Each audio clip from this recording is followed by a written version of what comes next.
Nous sommes bénis d'être dans la présence du Seigneur. Nous vous accueillons de partout où vous nous suivez. Nous vous accueillons, vous tous qui êtes ici. Nous, c'est l'église Arche de l'Alliance bénie. Nous sommes dans notre culte au devant du Seigneur pour le célébrer, pour l'élever et pour le louer. La Bible dit, vous tous qui respirez, que tout ce qui respire loue l'Éternel.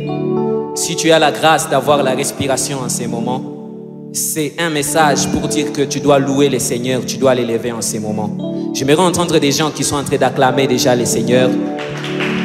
Nous sommes en train d'acclamer le roi de rois pour ses hauts faits, pour cette nouvelle semaine qu'il nous donne, pour sa joie, pour sa vie, pour sa paix qui nous accompagne.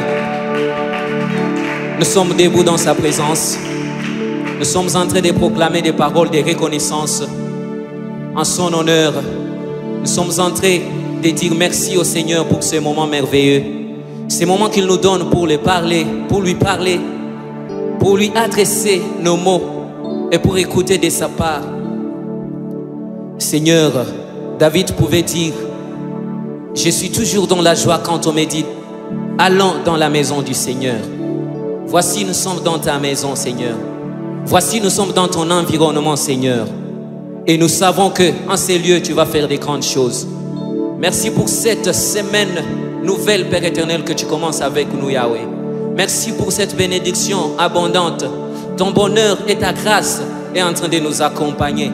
Nous te disons merci, Seigneur. Ton nom nous a été donné. Et c'est le nom qui nous donne la victoire. C'est le nom qui nous donne la victoire. C'est ce nom-là que nous sommes en train d'acclamer en ces moments. C'est ce nom que nous sommes en train d'acclamer, ce nom de victoire. C'est ce nom que nous sommes en train de célébrer, ce nom de victoire. Sois élevé, Seigneur Dieu Tout-Puissant, parce que tu es le Dieu de gloire. Merci, Yahweh éternel. De là où tu es en train de préparer ta danse pour élever le nom de l'Éternel, pour le louer. Joins-toi à nous. Sens-toi à l'aise, sens-toi libre de célébrer le Seigneur partout où tu te trouves. Amen.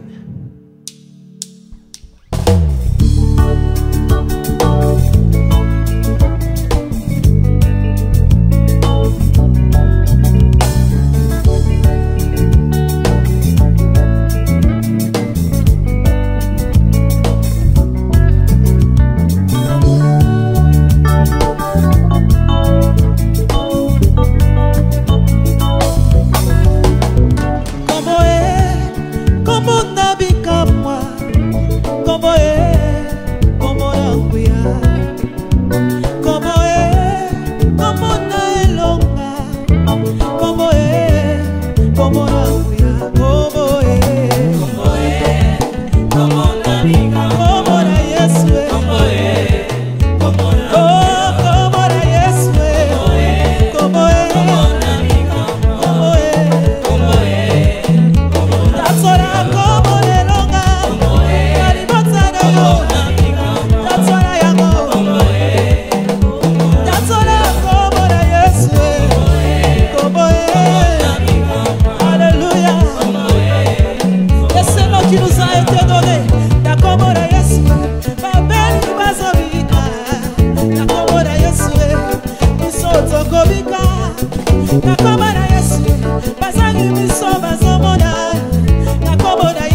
Acclame le Seigneur, acclame le Seigneur.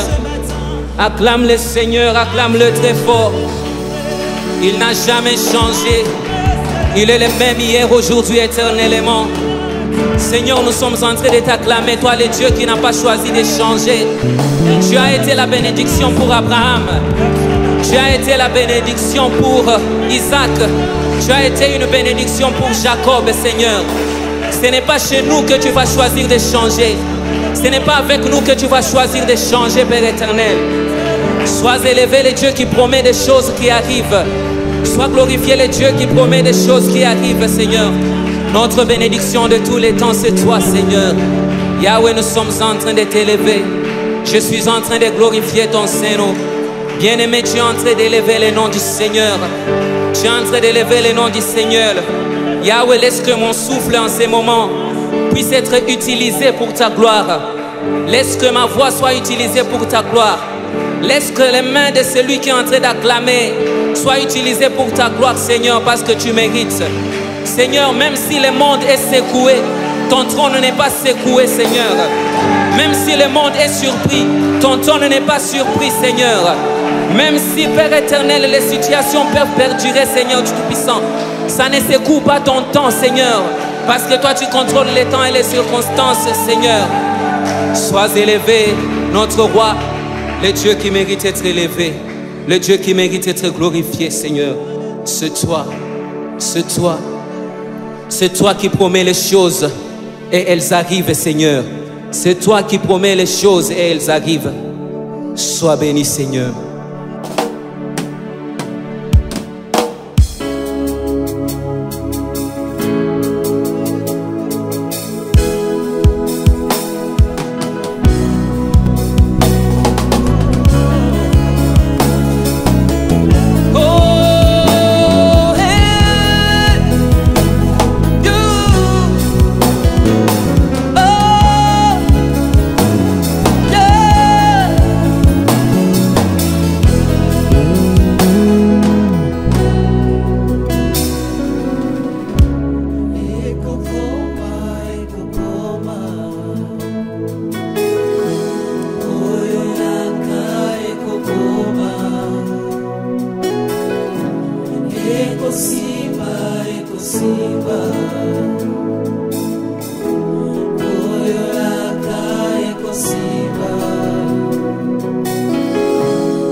Pesanga na bomba na motima ata eumeli nango suka suka e koko kisama.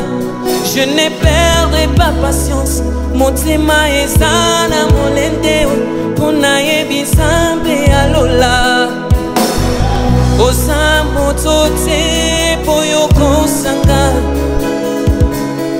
mwana motote poyo Osa motote poyo kosanga mwana motote poyo wakana na lobi bila kayo pesanga na bomba na motema ataye ubeli nako suka suka e koko kisama bila kayo pesanga na bomba na motema ataye ubeli nako suka suka e koko kisama batiplomo la kanga nazozela ekoma ataye ubeli nako suka suka e koko kisama mikolo mingi nazosala nazoswa promotion te ataye ubeli nako suka suka e koko kisama yo lobaki na ndako na yo bikomba bakozwa bana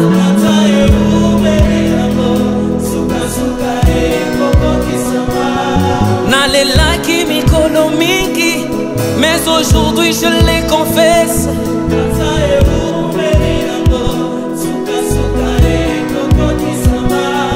Je voulais tout gâcher, tout lâcher et désespérer. Lelo na yembi, oh yemba bilaka.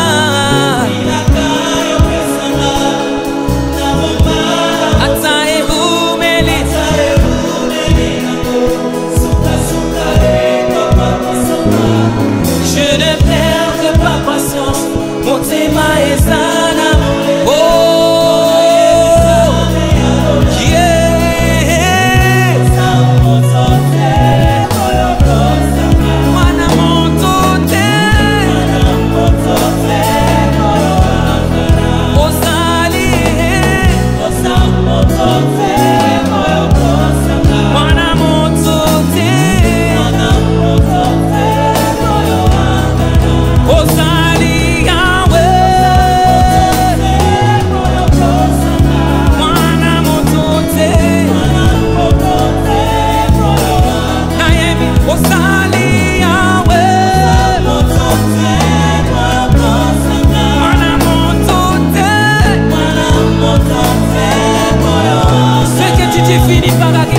Seigneur, ça c'est ma déclaration de foi et ma parole, la parole qui est en train de me réveiller.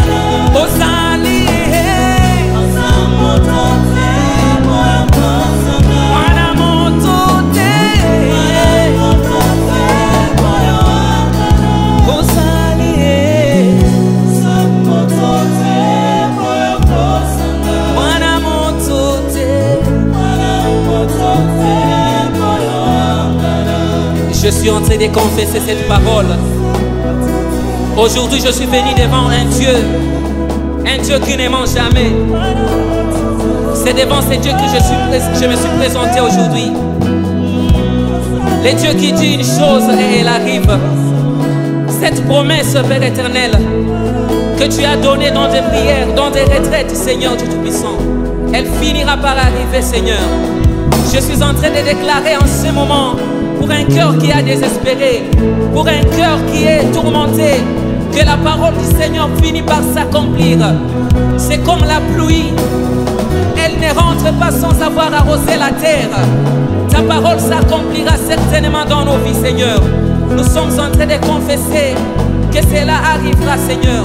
Aujourd'hui, c'est un rendez-vous des gens qui ont la confiance en Dieu, qui ont placé leur confiance au Seigneur. Yahweh éternel, tout ce que tu dis finit par arriver. Mon cœur les confesse, mon cœur les témoigne. Je n'abandonnerai jamais sans avoir vu cela. Nous sommes venus te rencontrer, le Dieu qui accomplit des grandes choses dans nos vies. Tu nous aimes d'un amour grand, tu nous aimes d'un amour sincère. Seigneur, un amour inconditionnel. Yahweh éternel, nous sommes en train de le dire.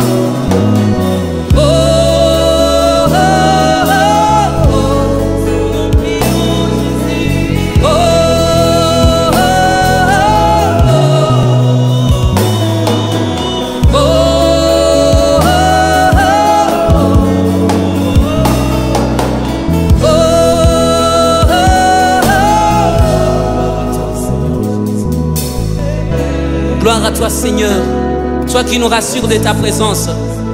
La Bible est en train de me dire, l'Éternel est mon berger, je ne manquerai de rien. Toi, le berger de nos vies, Seigneur, toi qui nous conduis vers les sentiers de la justice. dans des verts pâturages, Seigneur, afin que nous soyons nourris. Toi qui prends soin de nous, ce matin nous sommes en train de déclarer, Père éternel, malgré les situations difficiles, malgré tout ce qui peut peser dans nos vies, toi tu es toujours là, le berger, Père éternel. Tu vas panser les plaies, tu vas toucher les cœurs, Seigneur. Laisse qu'un cœur soit consolé. Laisse qu'un cœur soit consolé.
Merci Seigneur Jésus.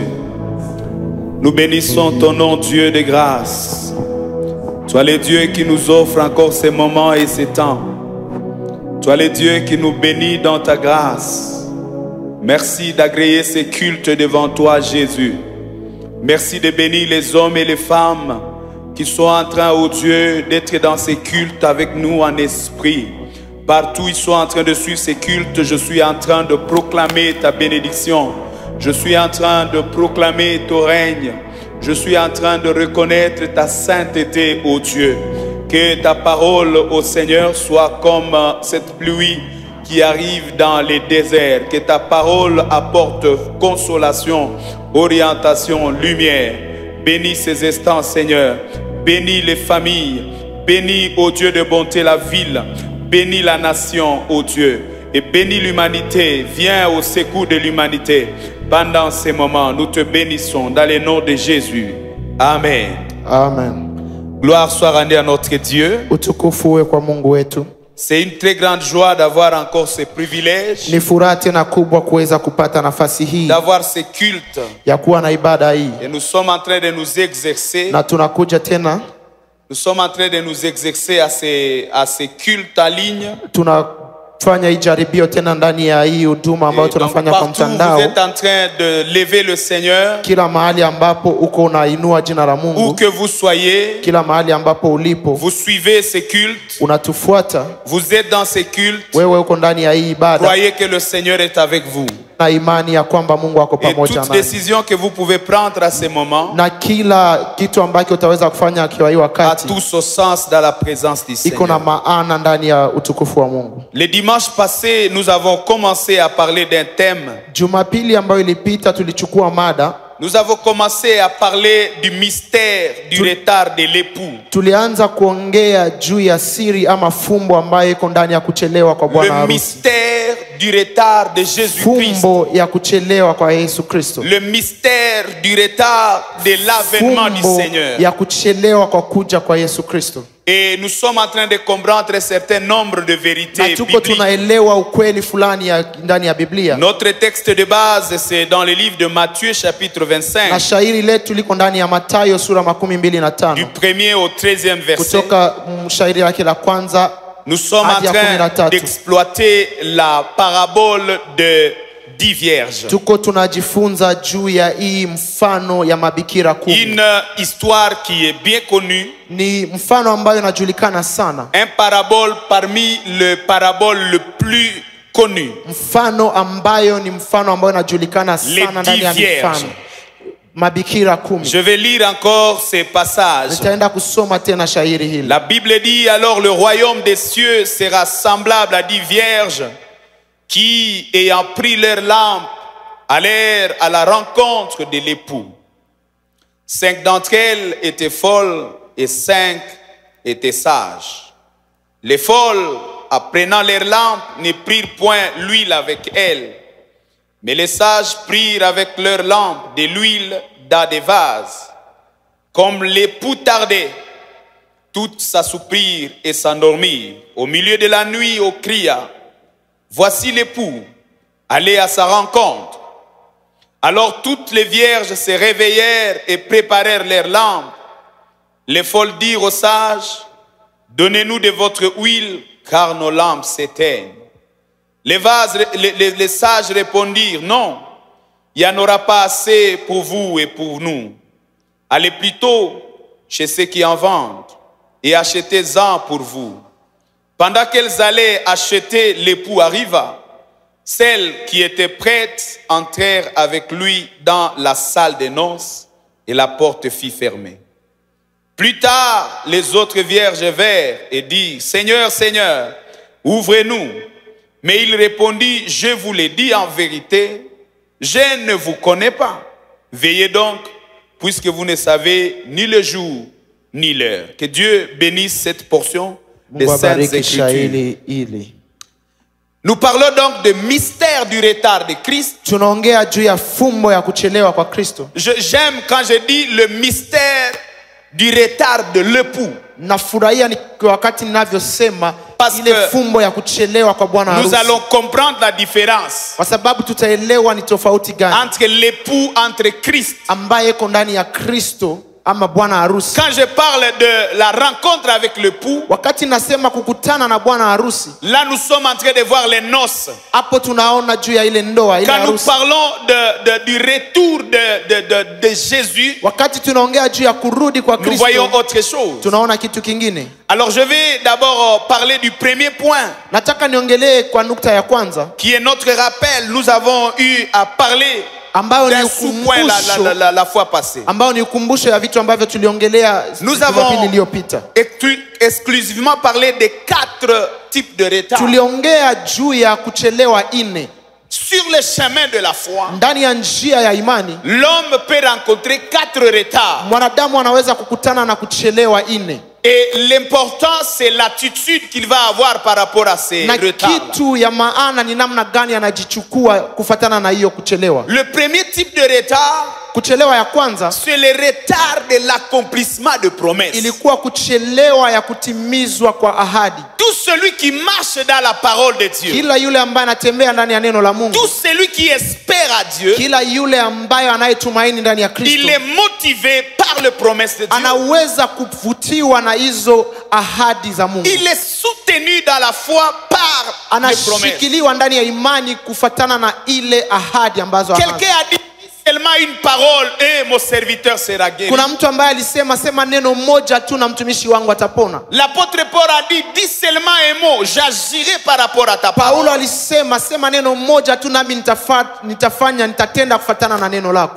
hommes et les femmes dans la Bible ont agi sur base de la parole de Dieu.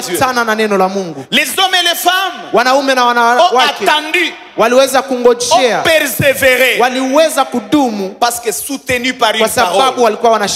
Et Habakkuk nous a dit, même si la parole tarde, attends-la, parce qu'elle va s'accomplir. Il y a donc la possibilité qu'il y ait de retard dans l'accomplissement de la promesse. Mais la sage femme, l'église du Seigneur, doit attendre patiemment l'accomplissement de la promesse. Le deuxième retard, c'est le retard des hommes qu'il nous faut briller. Qui que nous soyons, quelle que soit la position que nous avons, il y a des hommes qui font que nous puissions briller. Il y a des gens qui font que nous soyons rayonnants. Dans le cadre du mariage, l'homme tire sa gloire de sa femme comme la femme tire la gloire de son mari. Chaque famille peut avoir ou vivre sous la gloire du père de la famille. Et et dans la vie, nous connaissons les retards des hommes qui doivent nous faire rayonner. Na ndani ya maisha tunaweza kuona watu ambao wanafaa kutufanya tung'are Parfois, les gens wakichelewa. qui portent notre gloire arrivent à retard. Wale watu ambao wanabeba utukufu wetu kuna Et uwezekano nous perdons le wachelewa. contrôle. Na tunaweza kupoteza mwelekeo. Troisième retard, c'est le retard des prophètes. Ya tatu ilikuwa kuchelewa kwa wanabii. Le retard des hommes qui donnent l'autorisation. Kuchelewa kwa watu ambao wanapeana ruhusa. Le retard des hommes qui donnent les limites des choses. Kuchelewa kwa watu ambao wanapana mwisho ya vitu. Et nous avons compris. Na tukaelewa. Le dernier retard, Na ya mwisho qui est le retard du retour de Jésus. ilikuwa kuchelewa kwa Kristo, kwa kurudi kwa Depuis que Kristo. Jésus est mort, Tangu alipokufa Yesu Kristo, après 3 jours, il est baada ya ressuscité. siku tatu akafufuka. Et il a apparu à ses apôtres Na pendant 40 akaweza, na jours. akaweza kuonekana kwa mitume kwa siku 40. Mais la question pendante qui est restée, Lakini swali ambalo lilibaki c'est quand est-ce que ton royaume va venir? ilikuwa ni siku gani ile ufalme wako utaweza C'est pourquoi kuikalishwa. dans Actes chapitre 1er, 1 à 5, Ndio maana ndani ya Matendo ya Mitume sura ya kwanza mstari wa kwanza hadi wa 5, quand Jésus dit restez à Jérusalem, Yesu aliwaambia muweze kubaki Yerusalemu, attendez ce que le Père a promis. ngojee ile ambayo Baba aliweza kuahidi. Les apôtres posaient à Jésus ressuscité une question. Yaani mitume wakauliza Kristo swali, Quand est-ce que tu vas revenir? ni siku gani ambapo utaweza À kurudi? quand ton royaume? Ni siku gani ufalme À wako? quand ton retour? Ni siku gani kurudi kwako? Et nous voyons l'homme de Pierre Na tunaona Petro, qui attendait le retour de Jésus. yeye aliyekuwa akingojea kurudi Ils kwa sont Kristo. morts en sachant que Jésus va revenir dans les temps. Walifariki wakijua ya kwamba Kristo atarudi. C'est pourquoi même l'apôtre Paul, Ndio maana Paulo quand il parle aux Thessaloniciens, wakati anaongea na Watesalonika il dit que Jésus reviendra. anawaambia Kristo atarudi, Et quand il va revenir, na wakati atakaporudi il dit les morts à Jésus anasema waliofariki ndani ya vont Kristo ressusciter premièrement. watafufuka wa kwanza. Et il se donne le kilo de dire, Na anaweza kujipatia il fursa ya dit, nous kusema, qui serons vivants, anasema sisi ambao tutakuwa tungali nous hai serons enlevés. tutaweza kubebwa. À d'autres termes, Kwa kusema maneno mengine, l'apôtre Paul Paulo alikuwa anasema savait que Jésus va revenir à son yeye temps. alikuwa anajua ya kwamba Kristo atarudi yeye akiwa hai. Et il y a eu même des gens Na kulikuwa na watu qui ont laissé le travail, ambao waliacha hata kazi, qui ont laissé leurs activités wakaacha vitu ambao walikuwa dans wanafanya l'église primitive, ndani ya kanisa la kwanza, croyant que c'est inutile. wakifikiria ya kwamba haina Parce que maana, Jésus kwa revient. sababu Yesu Kristo atarudi. Pourquoi aller Kwa travailler? nini tuende tufanye kazi? Pourquoi voyager? Kwa nini tuende tusafiri? Oh, j'aimerais dire à l'église du Nataka Seigneur, niambie kanisa la Kristo, nous ne sommes pas de ceux qui paniquent. sisi sio ndani ya miongoni ya wale ambao wanaogopa. Non. Hapana, Nous ne sommes pas là en train de paniquer. sisi sio miongoni ya wale ambao wanaogopa, Parce qu'il y a Covid-19. kwa sababu kumekuwa hii magonjwa Je ya COVID. refuse que j'ai l'onction du Covid-19. Nakataa ili upako wangu iko Vous upako prêchez wa sous COVID. l'onction du Ili Covid-19. Je niweze kuwa refuse ça. nikihubiri tu kufatana na hii COVID. Je ne peux pas prêcher par rapport à la crainte. Siwezi kuhubiri kufatana na uoga. Et j'aimerais dire aux hommes et aux femmes Nataka niambie wa baba na wa mama qu'il ne faut pas être sauvé par ya peur. kwamba usiokolewe kwa sababu ya uoga. Jésus sauve l'homme par l'amour. Yesu anaokoa kwa upendo. La Bible dit Dieu a tellement aimé le monde Biblia inasema Yesu aliupenda qu'il ulimwengu a donné son fils unique. akapeana mtoto wake wa pekee, Le seul moyen du salut, yaani njia moja ya wokovu, la seule vraie motivation du salut, yaani njia moja ya kuokoka c'est l'amour. ni ile upendo. Il ne faut pas donner votre vie à Jésus parce que vous avez peur d'un virus. Haifai upatie Kristo maisha yako kwa sababu unaogopa Il virusi. faut donner la vie à Jésus parce que vous aimez Jésus. Lazima upeane maisha kwa Kristo kwa Vous sababu unapenda acceptez Kristo, son amour. kwa sababu unakubali upendo Vous wake, reconnaissez son amour. unajua na unakubali upendo wake. Gloire soit rendue à notre Dieu. Tukufu imrudilie Bwana. Et il y a des prédications Na kuna ile mahubiri qui veulent dire que c'est la fin du monde. ambayo nataka kutuonesha ya kwamba ni mwisho wa dunia, Et parce qu'il y a des gens qui meurent. kwa sababu kuna watu ambao Parce qu'il wanafariki, n'y a plus des avions. kwa sababu ndege Parce hazipande qu'on ne tena, voyage plus. kwa sababu hatusafiri tena. Gloire à Dieu. Tukufu Mais imrudie je ne peux Mungu. pas prendre ça comme signe de fin de temps. Lakini siwezi kuchukua ile kama kitu ambayo inaonyesha mwisho wa dunia. Ou alors si je prends ça comme signe, Lakini hata pia nikikamata kama kitu ambacho je ne kinaonyesha peux pas mwisho les wa dunia. prêcher pour intimider. Siwezi kuhubiri nikiweza kuogopesha watu. Dieu, il avait les tonnerres. Mungu alikuwa na maradi. Il a tous les moyens pour terroriser. Il a brûlé Sodome et Gomorrhe. Zote za kuonesha watu ya kwamba hata kama vile aliweza kuchoma Sodoma na Gomora. Si Dieu veut que les gens viennent à lui par le jugement, il va le faire. Kama Mungu anapenda watu wakuje kwake kupitia hukumu, atafanya hivyo. Mais nous prêchons l'amour de Dieu. Lakini sisi tutahubiri upendo wa Mungu. Et nous voulons que les hommes et les Na femmes tunapenda wababa na wamama viennent au Seigneur waweze kuja kwa Kristo, parce qu'ils réalisent qu'il y a un Dieu qui les a aimés. kwa sababu wanaelewa ya kwamba kuna Mungu Pas un aliyewapenda. Dieu qui veut le tuer. Sio Mungu ambaye anawaogopesha kwa Non, kuwaua. le jugement va venir. Hukumu itakuja. Mais Jésus, quand il est venu, Lakini Kristo wakati alikuja il n'a pas parlé d'abord du jugement. hakuongelea juu ya hukumu. Esaïe, quand il a parlé de la venue de Jésus, Isaya wakati aliongea juu ya kukuja kwa Kristo il dit ceci: anasema hivi, l'Esprit du Seigneur est sur moi, Roho wa Mungu ni juu yangu, il m'a oint aliweza kunipaka pour mafuta annoncer une année de grâce ili niweze kutangaza mwaka wa neema, et un jour de vengeance. lakini siku pia ya hukumu. Esaïe a prophétisé deux choses: Yaani Isaya aliweza kutabiri juu ya vitu la viwili. grâce Alitabiri juu ya et le neema jugement. na juu ya hukumu. Quand Jésus est arrivé, Wakati Kristo alikuja, il est entré dans la synagogue, akaingia ndani ya sinagogi, il a lu les livres akasoma kitabu et il dit ceci: na akasema hivi, je suis venu, nimekuja, je suis cet homme-là mimi ndiyo yule qui est oint ambaye pour nimewapaka annoncer mafuta une année de grâce. ili niweze kutangaza mwaka wa Il neema, n'a pas parlé du jugement. lakini hakusema juu ya hukumu. Dans Luc chapitre 4. Ndani ya Luka sura 4. Et donc je veux dire Na hiyo nataka que niseme, où que vous soyez, kila mahali ambapo nous umepatikana, vivons un événement mondial. tunaishi ndani ya wakati ambako kuna kitu ambacho ni cha dunia Les mzima. barrières sont fermées. Yaani mipaka zimefungwa, Mais je crois que c'est aussi un temps lakini nawaza pia ni wakati où l'église doit monter. kanisa lazima lisimame. L'église doit comprendre Dieu. Kanisa lazima lifahamu Mungu. L'église doit encore revoir ses stratégies. Kanisa lazima liweze kujua ni mbinu gani Et même ces linatumia. messages. Ces messages. Na hata hii ujumbe Notez ceci. uweze kuelewa hivi. L'église aujourd'hui Kanisa leo n'attend pas la fin du monde. haingojii mwisho wa dunia.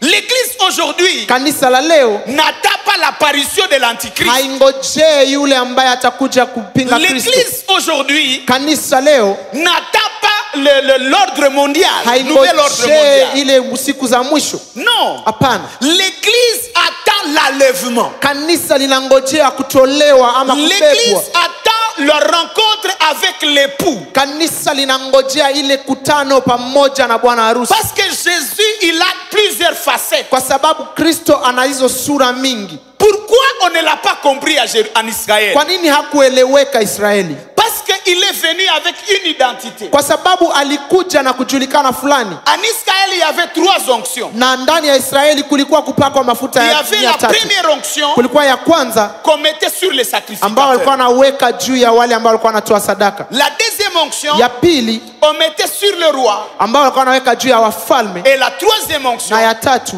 c'est ce qu'on appliquait sur le prophète. ni ile ambao walikuwa wanaweka juu ya wanabii.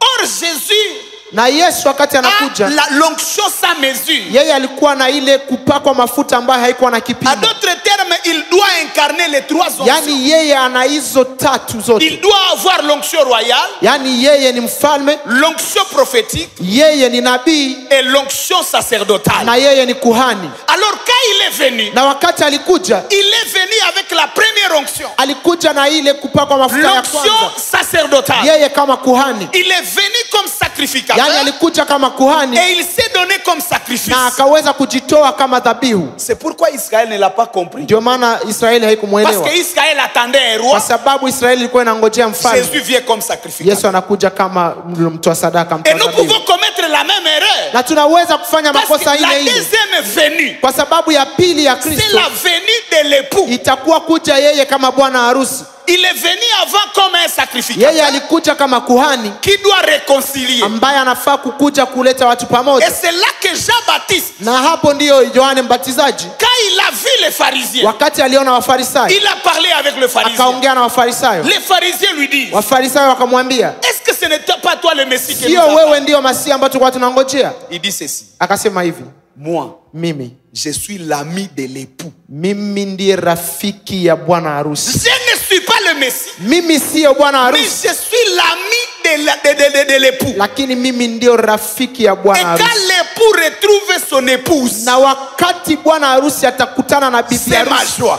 ile ndio itakuwa Il faut furaha que yangu. je disparaisse Lazima mimi niweze et que lui kupotea apparaisse. na yeye aweze kupanda. Ah, nous sommes dans un moment Yaani sisi tuko ndani ya où wakati les hommes de Dieu ambapo wababa na watu wa sont Mungu des amis de l'époux. ndio warafiki wa Ils bwana doivent harusi. présenter l'époux. Lazima waweze kumuonesha bwana harusi. Je ne sais pas là où tu es. Sijui mahali ambapo On est en train de te présenter quel Jésus. sijui kama wanakuonesha Yesu Il mgani. y aura un temps où Jésus va revêtir la robe du juge. Lakini kuna wakati ambapo Kristo atakuja amevaa nguo kama muamuzi. Il viendra pour juger les vivants et les morts. Atakuja ili aweze kuamua juu ya wale ambao wanaishi na wale ambao Mais wamefariki. ça, ce n'est pas maintenant. Lakini hiyo sio sahihi. C'est après même l'Antichrist. Itakuwa baada ya mpinga Kristo. C'est après les 7 ans de noces dans les Baada airs. ya hiyo miaka 7 ya hiyo ndoa ndani ya anga. Aujourd'hui, Leo la Bible dit, Église, Biblia inasema kanisa, prépare-toi à la rencontre de l'époux. jitayarishe kwa kukutana na bwana C'est une harusi. marche d'amour. Hiyo ndiyo njia ya C'est upendo. une marche de Ni confiance. njia ya kuonesha ya kwamba tuna uaminifu. Aujourd'hui, Dieu veut voir des hommes et des femmes Leo Mungu anapenda aone watu qui s'approchent de lui ambao wanamkaribia parce qu'il le faut kwa confiance. sababu wanamwaminia, Qui s'approchent de lui ambao wanamkaribia parce qu'ils l'aiment. kwa sababu wanampenda, Qui s'approchent de lui ambao wanamkaribia parce qu'ils sont kwa reconnaissants. sababu Dieu wanamshukuru. ne cherche pas des hommes Yesu haiko anatafuta, Qui Mungu vont haiko agir anatafuta par la watu panique. ambao watawenda kutenda kwa sababu Soyez calme wanaogopa. dans la présence de Dieu. Tuweze kutulia ndani ya Restaurez votre relation avec Dieu uweze kutengeneza ushirika wako na parce qu'il Mungu vous a aimé, kwa sababu amekupenda, pas parce qu'il va vous juger. lakini sio kwa sababu ataweza kufanya Parce uamuzi qu'il juu vous a yako, aimé. lakini kwa sababu atakupenda. Laissez-moi donner aujourd'hui Wacha leo niweze kupeana 3 mystères vitu tatu, fumbo tatu qui sont attachés ambazo au zimeambatana retour de l'époux. na kurudi kwa Kristo na kurudi kwa L'époux bwana va harusi. revenir Bwana harusi atarudi sur le plan prophétique. ndani ya unabii. L'époux qui est l'image de Jésus, Bwana harusi ambayo ni picha ya Yesu il va revenir atarudi pour prendre son église. ili aweze kuchukua kanisa lake, Et d'ailleurs, il ne sera pas sur la terre. na hata kuwa hata Il duniani, va rester dans les airs. atabaki ndani ya anga. Au son de la trompette, Na wakati tarumbeta à la italia, voix de l'archange, wakati malaika à atatoa un sauti, signal donné, wakati wataweza kutoa ile kitu, l'église sera enlevée. kanisa litachukuliwa. Et vous savez ce qui est compliqué? Na unajua ni nini ambayo ni changamoto? C'est que ça sera un non-événement pour le monde. Itaweza kuwa kitu ambacho dunia haitajua. Le monde ne le saura pas. Dunia haitajua, Ça sera un éclat d'œil. itaweza kufika tu kwa dakika moja. Et ce qui est très dangereux, Na kitu ambacho ni kiajabu c'est que sana le Saint-Esprit partira avec ni l'église. ya kwamba ile wakati Roho Mtakatifu itaenda pamoja na kanisa. Or, la Bible dit Na Biblia inasema hivi que c'est l'Esprit ya kwamba ni Roho qui nous convainc du péché ambayo inaweza kutufundisha juu ya dhambi et qui nous convainc du jugement. na itaweza kutukubalisha ile À uamuzi. d'autres termes, Kwa kusema tena, quand l'église va être enlevée, wakati kanisa litapelekwa, l'église, le monde va être plongé dans l'inconscience. kanisa itaweza kuwekwa ndani ya wakati ambapo hawataelewa. Le monde ne saura même pas. Dunia haitaelewa. Le monde sera comme dans une distraction. Dunia itakuwa kama imepoteza ufahamu Et tout va continuer. na kila kitu itaendelea. Et l'antéchrist va maintenant régner. Na hapo sasa mpinga Kristo ataweza Le monde kuja sera kuishi. en train d'attendre Yaani dunia itakuwa ikiendelea kungoja la fin du système.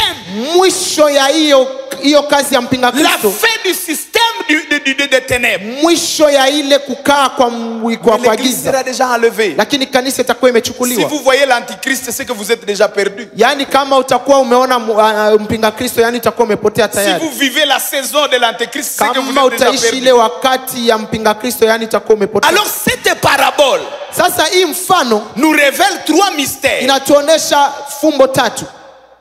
Quand on nous présente la parabole des 10 vierges, Wakati wanatuonesha hii mfano ya mabikira Jésus 10, dit veillez, Yesu anasema muweze kulinda, Priez. muombe, restez vigilants. muweze kuchunga Parce mkiangalia, que quand le royaume de Dieu va venir, kwa sababu wakati ufalme wa Mungu utakuja, ça va être une surprise. itakuwa kitu ya kushtuka. Ça sera comme 10 femmes Itakuwa kama wanawake 10 qui sont parties ambao walienda avec leurs lampes. na mataa yao. Déjà comprenez Yani mwelewa ya que kwamba avoir la lampe kukuwa na taa était dans les prescriptions. ilikuwa imeandikwa Parce que dans tayari. la coutume juive, Yani ndani ya tamaduni za les Kiwayuda mariages se passaient pendant le temps de la nuit. ndoa zilikuwa zikifanyika jioni ama usiku. L'époux venait seulement la nuit. Bwana harusi alikuwa anakuja usiku peke C'est yake. pourquoi la femme sunamite, Ndio maana yule mke msunami dans Cantique des Cantiques, ndani ya kitabu ya mwimbaji elle dit je dors même au cœur veille. alikuwa anasema nalala lakini roho yangu hailali. À la voix de mon époux, Roho yangu inakesha ili wakati sauti mes ya Bwana oreilles vont attendre. masikio yangu yatasikia. C'est pourquoi ici, Ndio maana hapa le sommeil n'a pas été d'abord un premier problème. kulala haikuwa shida ya kwanza. Quand l'époux est revenu, Wakati bwana harusi atarudi, le problème c'était la lampe. shida ilikuwa taa. Alléluia. Amen. Et nous voyons que cette lampe Na tunaona ya kwamba taa hii ne pouvait pas être partagée. haingeweza kugawanya. C'est-à-dire c'est une lampe intérieure. Ni kusema yani ni taa ya kindani. Alors regardez le premier mystère. Wangalia ile fumbo ya Il kwanza. dit les femmes folles Anasema ya kwamba wanawake wajinga appartant, wakati walikuwa wanaenda elles n'ont pas préparé l'huile de réserve. walisahau kuweka mafuta. Ça c'est le premier mystère. Hiyo ndiyo fumbo ya Le kwanza. mystère de la réserve. Yani ile fumbo ya kuweka. Le mystère de la réserve. Fumbo ya kuweka. Le mystère de la provision du voyage. Fumbo ya kuweza kuwa na Le kanda ya mystère njia. d'avoir un surplus. Fumbo ya kuwa na kitu ambacho umeweka kia zaidi. Dieu parle du réserve comme mystère. Mungu anaongelea kuweka kama fumbo. Je vois l'exemple de l'Égypte. Nikiangalia ndani ya hiyo siku ndani ya Misri, Pharaon a eu un rêve. Farao anapata ndoto. Quand Joseph a interprété le rêve, Wakati hiyo ndoto inaweza kutafsiriwa, il dit l'Égypte aura 7 années d'abondance inaambiwa kwamba Misri wataweza kuwa na miaka 7 ya wingi et 7 années de famine. na miaka 7 ya njaa. Si moi j'étais peut-être Pharaon, Mimi ningekuwa Farao, qu'est-ce que je pouvais faire? ningefanya nini? Si on demandait à beaucoup de églises aujourd'hui, Wangeweza kusema kama vile kanisa mingi zinasema que leo, faire quand il y a une prophétie sur 7 ans de famine? ni kufanya nini wakati kunakuja unabii Je juu ya crois que les miaka 7 intercesseurs za vont avoir kufa. un combat spirituel. Nitaona waombaji wakiwa na hiyo vita ya Nous maombi. chassons les 7 ans de famine. Tunaweza kufukuza ile Nous miaka brisons les 7 ans de njaa. famille. Tunazikataa. Nous les reculons dans le nom de Jésus. Tunazifukuza katika jina la Yesu. Non, Joseph n'a Hapana. rien reculé. Joseph yeye hakuweza Joseph n'a rien kuzifukuza. anéanti. Hakuziabomoa. Il a dit faites des réserves. Akasema muweze kuweka. Construisez des greniers. Jenge mabomba ambapo Il y a mtaweza un temps où kuweka. on n'a pas besoin de prier. Kuna wakati ambapo hauhitaji On kuomba, n'a pas besoin de combattre. hauhitaji kupigana, On a besoin de faire des réserves. unahitaji kuweka. La Bible dit ceci. Biblia inasema hivi, Ayez la parole de Dieu uweze kuweka ni kuchukua na neno la Mungu. abondamment. Uweze kuwa nayo kwa Vous wingi. devez avoir des réserves de prière. Lazima uweze kuwa na uweka. Vous devez prier même quand il n'y a pas la tentation. Yaani uweze kuomba hata kama hakuna jaribu. Vous devez avoir l'habitude de faire des réserves de prière. Yaani lazima uweze kuwa na ile kitu ambacho kimewekwa hata juu ya L'église maombi.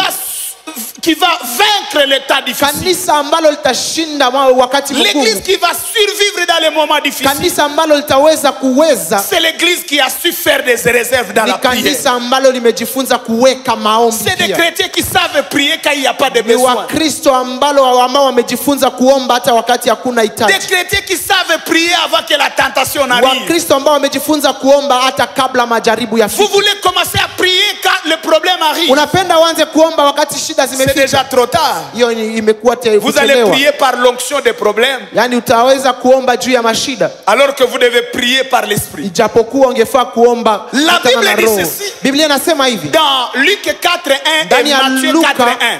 sura 4 mstari wa kwanza. Il dit Jésus, Inasema Yesu poussé par l'esprit, ambaye amesukumwa na roho alla dans le désert pour prier. akaenda ndani ya jangwa kuomba. Alors je vais dire aujourd'hui, Nataka niseme leo les hommes watu poussés Poussé par la pandémie, prie. wakiwa wamesukumwa na Ça, magonjwa c'est une wanaomba. onction qu'il faut revoir. Hiyo ni upako ambao Je inafaa veux kuangalia avoir vizuri. l'onction de l'esprit. Lazima niweze kupata upako Je wa Roho refuse l'onction des circonstances. Nakataa hiyo upako Je ambayo refuse l'onction imetangazwa des na vitu. événements. Nakataa hiyo upako ya vitu. Fais des prières préventives. Yaani uanze kuomba maombi ambayo Fais yanakuchunga des kwa prières ziada. d'avance. Uanze kuomba kwa umbele. Constitue-toi un réserve. Une Yaani réserve. uanze kujiwekea maombi kwa La Bible umbele. nous parle de la sagesse de Joseph. Biblia inatuongelesha juu ya ile Si hekima ya Joseph Joseph. a été élevé, Kama Yosefu aliweza kuinuliwa, c'est parce qu'il a su ni kwa sababu alijua mettre à valeur cette sagesse. kuweza kutumia hekima Il y a yake. des moments il faut garder. Kuna wakati ambao unafaa kuweka. Vous n'avez pas besoin Hauna haja que Ebola continue dans la ville de Beni Ebola iendelee ndani ya mji wa pour Beni être riche. ili uendelee Si vous kuwa na avez pesa. travaillé une année, Yaani kama umefanya mwaka Faites mmoja les réserves. ukitumika, lazima ujifunze kuweka. quand la mission termine, Wakati kazi itaisha, vous pouvez vivre. unaweza kuishi. Sinon, vous allez devenir sorcier. Hapo utaweza kuwa mchawi kama haukuweka. Bien-aimé, il faut se faire des réserves. Ndugu, lazima ujifunze kuweka. Vous êtes dans un cabinet. Wewe ni uko ndani ya ofisi fulani, Faites des réserves. ujifunze kuwa na En termes de kuweka. connaissances. Uwe na gala, yani ukuwe na ujuzi. Faites des réserves Kuwa na gala qui peuvent vous aider à survivre. ambayo inaweza kukusaidia kuishi, Préparez des surprises dans votre uweze domaine. kutayarisha. Vous commencez un mariage Unaanza ndoa sur base seulement des émotions. Rassurez-vous que même quand tout va mal, il y a un Dieu qui peut se yani lever. ujue ya kwamba kama kila kitu kimeharibika, kuna Mungu ambaye anaweza Mais vous vous kusimama. contentez d'une petite paix dans votre foyer, Lakini- sans légalité, sans dot, Unaweza sans mariage. kulala tu, Vous n'avez unaweza pas de réserve bila sur hata votre kutoa chemin. hata mahali, hauna hata kitu moja ambayo inaweza kushikilia ndoa yako. Jésus a dit, Yesu alisema, tirez la sagesse akasema muweze kuwa na Chez les hekima, fourmis. muangalie siafu. pendant que les choses marchent bien. Wakati kila kitu viko salama, Il garde, il est en train de faire la réserve. wanachukua na wanaweka ndani ya gala. Deuxième mystère, Kitu ya pili c'est le mystère de l'achat de l'huile. ni ile kuweza kununua mafuta. Les femmes sages ont dit aux folles, Wale wanawake wa hekima wakaambia wale ambao allez hawakuwa na acheter de l'huile mwende mununue chez ceux qui mafuta à vendre. kwa wale ambao wanauza. La première préoccupation que j'ai ici, Shida ya kwanza ambayo ninayo sasa c'est de dire que ces gens avaient l'argent ni kusema hao watu walikuwa wana pesa pour acheter l'huile, ili waweze kununua mais ils mafuta, ont attendu le mauvais moment. lakini walingojea muda mbaya acheter des ili huiles. waende kununua Bien mafuta. aimé, je parle de l'affectation des ressources. Yani nataka niongee juu ya utumizi Je ya parle mali, de la gestion des atouts que juu Dieu ya nous a donnés. utumizi ya yote ambayo Mungu alikupatia. Utilise les choses que Dieu t'a données Ujifunze namna gani ya kutumia vitu ambavyo Mungu alikupatia au bon moment. kwa wakati La unaofaa. sagesse veut dire Yani ujuzi inasema, agir hekima inasema uweze Au bon kutumia hiyo kitu ambayo unacho Et kwa wakati au bon unaofaa na kwa mahali ambayo L'homme inafaa. sage, Mtu ambaye ana c'est hekima celui qui agit ni yule ambaye anatenda au temps qu'il faut, kwa muda à unaofaa l'occasion qu'il faut. na kwa saa ambayo inayofaa. N'attends pas donner ta vie à Jésus quand ça sera Usingojee tard. kupatia maisha yako Kristo wakati ambayo itakuwa imechelewa. N'attends pas à donner la force, à exploiter la vigueur quand tu y en as. Usijifunze kuweza kutumia nguvu zako kwa wakati ambao hauna tena Il nguvu. faut être sage. Lazima uwe na hekima. L'apôtre dit aux jeunes, Paulo anaambia il dit vijana, jeunes, faites attention. anasema vijana muwe na Vous avez tahadhari, la force. muna nguvu. Mais la question, Lakini uswali ni comment on utilise cette force? namna gani tunatumia nguvu yetu? Si vous êtes dans le chômage, Kama wewe ni mtu ambaye hauna il y a kazi, une richesse dans le chômage. kuna ile mali ambayo Vous unayo avez le kutokosa temps kazi. à exploiter. Kuna wakati Vous pouvez exploiter ça dans la unaweza présence de Dieu. kutumia wakati yako ndani ya Vous kazi ya pouvez Mungu. ajouter votre connaissance. Unaweza kuongeza ujuzi wako, Comment vous gérez vos atouts. lakini namna gani Il ne unatumia faut yale pas ambayo attendre que unayo. le temps soit passé. Haufai kungojea wakati uweze kupita. Je n'ai pas le temps de parler de ceux qui devaient vendre l'huile. Sina muda wa kuongea juu ya wale ambao Parce wangefaa qu'au kuuza plan mafuta, prophétique, kwa sababu ndani ya unabii ça veut dire inataka kusema qu'il y aura une vague des églises, des Kutaweza chrétiens ku- qui vont entrer. kutakuwa ile mbinu ya makanisa ambazo La Bible zitakuwa. dit les 5 femmes Biblia sages sont inasema parties. wale ambao walikuwa na akili, wale Et ambao les walikuwa na folles hekima sont walienda, rentrées. wale ambao walikuwa hawana akili wakarudi, Mais elles ont trouvé de l'huile. lakini wakapata mafuta. C'est quelle huile? Ni mafuta gani? Si on peut prendre l'huile comme l'esprit de Dieu, kama tunafaa kuchukua mafuta kama ile roho ya Mungu, comme les commandements qu'on doit observer, kama zile maneno ya Mungu ambayo tunafaa kufuata, à d'autres termes, il y aura l'opportunité d'en chercher. yani kutakuwa wakati ya Ça, kuitafuta. c'est l'état que Israël sera en train de revenir sur la scène Hiyo prophétique. ndio wakati ambayo Israeli itakuwa ikirudia L'onction ne ndani sera ya plus chez unabii. les nations. Yani ni kusema upako haitakuwa tena ndani ya Le salut mataifa. ne sera plus chez les nations. Yani wokovu haitakuwa tena ndani ya Mais ça mataifa. sera en Israël. Lakini itakuwa ndani ya C'est Israeli. là que Israël revient sur la scène. Ni pale ambapo Israeli inarudi Et sasa c'est juu ya meza. là que Jésus reviendra. Ni hapo ndio Comme Yesu Kristo roi. atarudi kama mfalme, Parce que Israël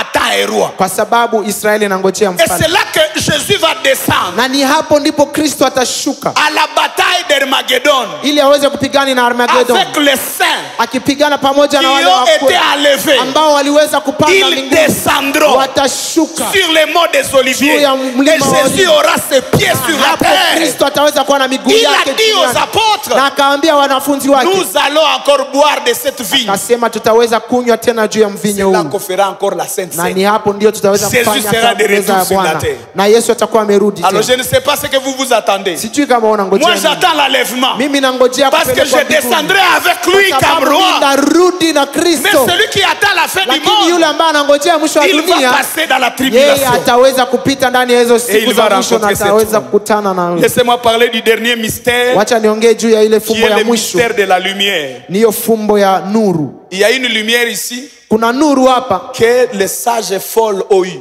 Et disons le vierge folle.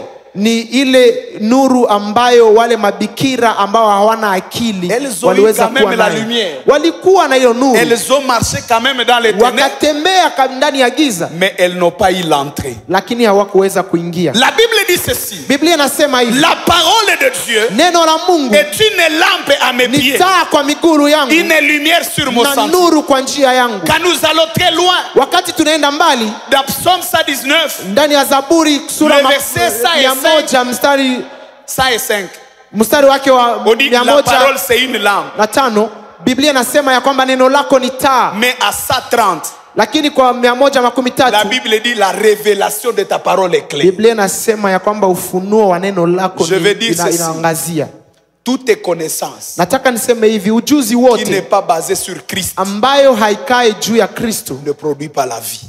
haiwezi kupana Les maisha. gens sont dans les loges, Kuna watu ambao wameingia ndani ya ils ont des vitu, connaissances, wana hizo ujuzi, ils ont des révélations, wana hizo kufunuliwa, mais cette connaissance ne les aide pas à entrer dans les royaumes de lakini Dieu. ile kufunulia yao haiwezi kuwaingiza ndani ya utukufu. Il ne suffit pas d'avoir la victoire, Haifai tu kuwa na ushindi, mais il faut se dire, lakini lazima est-ce uweze que ma kujua, victoire m'amène dans le royaume? je, ushindi wangu unanipeleka Beaucoup de gens ndani vont ya réussir à acheter de l'huile. Kuna watu wengi ambao watanunua mafuta. Beaucoup de gens vont réussir à se faire des réserves en retard. Kuna watu wengi ambao wataweza kuwa na hizo gala, Mais lakini heureux l'homme qui wakichelewa. va avoir l'huile au temps Lakini convenant. heri yule ambaye ataweza kuwa na mafuta kwa muda ambao Heureux l'homme qui unafaa. va avoir la connaissance au temps Heri yule convenant. ambaye atakuwa na ujuzi kwa muda ambao unafaa. Constituez vos réserves Lazima uweze kuwa na gala yako dans la prière, ndani ya maombi, dans la parole de Dieu. ndani ya neno la Mungu, Agissez au temps convenant uweze kufanya kutenda ndani ya muda ambao unaofaa, et laissez que le Seigneur na uwete vous accorde sa vraie Mungu aweze lumière. kukupatia. Là où vous êtes, je akili vais yake. prier pour vous. Mahali ulipo nitakuombea. J'aimerais que vous puissiez réaliser l'amour de Dieu. Nataka uweze kufahamu upendo wa Mungu. Dieu veut que vous puissiez les rencontrer comme époux, Mungu anapenda uweze kumkutana kama bwana harusi, comme fiancés, kama bwana harusi, pas comme roi. lakini sio kama mfalme. N'attendez pas voir Jésus comme juge. Usingojee ili uone Mungu kama mwamzi, kuona Donnez Yesu votre Kristo vie kama à l'homme mwamzi. qui va vous accorder un mariage. Uweze kumpatia Mungu maisha yako kwa sababu tu atakupatia ndoa. Seigneur, merci Baba, asante de nous avoir parlé. kwa kutuongelesha. Et je prie que tu bénisses ce bien-aimé qui a écouté. Naomba umbariki yule ndugu ambaye amesikia, Que tu lui communiques ta grâce. na uweze kumtangazia neema Que yako, tu lui communiques le salut. na uweze kumtangazia kuokoa Je wokovu prie que wako. tous ceux qui suivent Naomba kila mmoja ambaye aient la anayefuata capacité de saisir ton amour. aweze kuwa na uwezo wa kufahamu Nous voulons upendo te wako. servir par amour. Tunataka tukutumikie Nous kwa voulons te upendo, craindre par amour, tunataka tukuogope kwa upendo, pas par jugement. lakini sio kwa Reçois sababu la ya uamuzi gloire wako. Upokee utukufu Et la louange na uweze au nom kusifu de Jésus. katika jina la Yesu Kristo. Amen. Amen. Nous bénissons le nom du Seigneur pour ces messages par lesquels il vient de nous parler. Nous sommes très heureux d'avoir entendu cela. Souvenons-nous de cette parole et que ça nous accompagne dans cette semaine, que ça nous accompagne dans toute notre vie. Nous sommes arrivés au moment des annonces. Pour ceux qui viennent de nous prendre en cours de diffusion, nous sommes l'église Arche de l'Alliance, Béni. Et là, vous êtes en train de nous suivre dans notre moment des cultes. Un communiqué, avant de prendre ces communiqués, nous allons procéder aussi à l'offrande, au moment des offrandes. Si vous avez votre offrande, vous allez mettre dans les paniers. Et pour tous ceux qui ne sont pas avec nous en ce moment, passez à l'église, elle est ouverte, vous pouvez déposer votre offrande. Action des grâces. L'église s'est enrichie par 2 naissances cette semaine. Nous bénissons le Seigneur pour cela. Il y a eu la naissance d'une fille dans la famille de papa Georges et maman Divine. Et une autre fille nous est venue dans la famille de papa Anselme et maman Suzy. Que Dieu soit loué pour cela. Sur les radios, vous nous suivez à la RTGB, ici à Béni, c'est à la RTGB, Mungano et Nourou de 9h à 10h chaque dimanche. Et à Bunia, nous sommes sur la radio-télévision Évangélisation et Réconciliation à la même heure, donc de 9h à 10h. Vous qui avez besoin de nous suivre en ligne, suivez-nous sur YouTube, sur notre chaîne dénommée Arche de l'Alliance Béni. Et si vous avez besoin de passer à l'église pour toute autre formalité administrative, le secrétariat est ouvert